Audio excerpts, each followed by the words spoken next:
ਅੱਛਾ ਜੀ, ਇੱਕ ਸ਼ਾਦੀशुदा ਬੰਦਾ ਸੀ ਤੇ ਉਹਨੂੰ ਇੱਕ ਔਰਤ ਨਾਲ ਪਿਆਰ ਹੋ ਗਿਆ। ਜਦੋਂ ਉਹਦੀ ਬੀਵੀ ਨੂੰ ਪਤਾ ਚੱਲਿਆ ਕਿ ਜਿਹੜਾ ਮੇਰਾ ਬੰਦਾ ਕਿਸੇ ਹੋਰ ਔਰਤ ਪਿੱਛੇ ਫਿਰਦਾ ਹੈ, ਤੇ ਉਹ ਬੜੀ ਸਮਝਦਾਰ ਔਰਤ ਸੀ।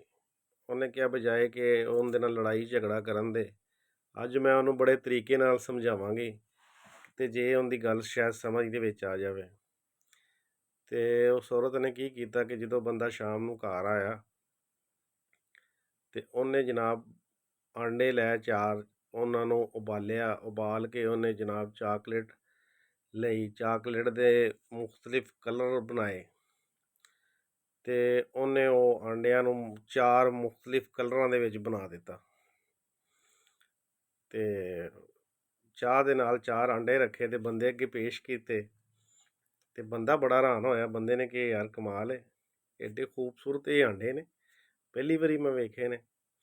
ਤੇ ਉਹਨੇ ਖੈਰ ਪਹਿਲਾ ਆਂਡਾ ਚੁੱਕਿਆ ਤੇ ਖਾ ਲਿਆ,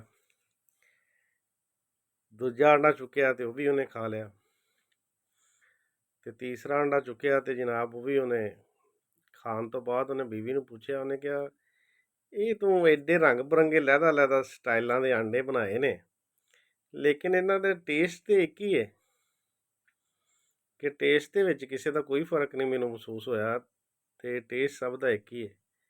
ਤੇ ਬੀਵੀ ਕਹਿੰਦੀ ਕਿ ਮੈਂ ਤੁਹਾਨੂੰ ਨਾ ਸਮਝਾਉਣ ਲਈ ਬਣਾਏ ਸੀ ਕਿ ਔਰਤ ਭਾਵੇਂ ਜਿਵੇਂ ਦੀ ਵੀ ਹੋਵੇ ਤੇ ਟੇਸਟ ਇੱਕ ਹੀ ਹੁੰਦਾ ਤੇ ਤੁਸੀਂ ਜਿਹੜਾ ਨਾ ਜੀ ਜਿਹੜੀ ਔਰਤ ਪਿੱਛੇ ਲੱਗੇ ਜੇ ਤੇ ਮੈਨੂੰ ਉਹਦੇ ਬਾਰੇ ਵੀ ਪਤਾ ਚੱਲ ਗਿਆ ਤੇ ਐਸ ਪਰ ਮੈਂ ਤੁਹਾਨੂੰ ਪਿਆਰ ਨਾਲ ਸਮਝਾਉਣ ਲਈ ਆਂਡੇ ਪੇਸ਼ ਕੀਤੇ ਨੇ ਤਾਂ ਕਿ ਸ਼ਾਇਦ ਤੁਸੀਂ ਸਮਝ ਜਾਓ।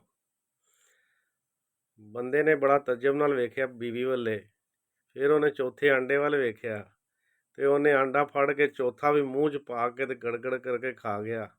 ਉਹਨੇ ਕਿਹਾ ਗੱਲ ਇਹ ਆ ਕਿ ਟੇਸਟ ਭਾਵੇਂ ਸਾਰਿਆਂ ਦਾ ਇੱਕ ਹੀ ਹੈ, ਪਰ ਜਿੰਨੀ ਦੇਰ ਅਸੀਂ ਜਿਹੜਾ ਨਾ ਉਹ ਚੌਥਾ ਆਂਡਾ ਖਾ ਨਾ ਲਈਏ, 4 ਆਂਡੇ ਖਾ ਨਾ ਲਈਏ ਤੇ ਸਾਡੇ ਦਿਲ ਨੂੰ ਸਕੂਨ ਕੋਈ ਨਹੀਂ ਪਹੁੰਚਦਾ।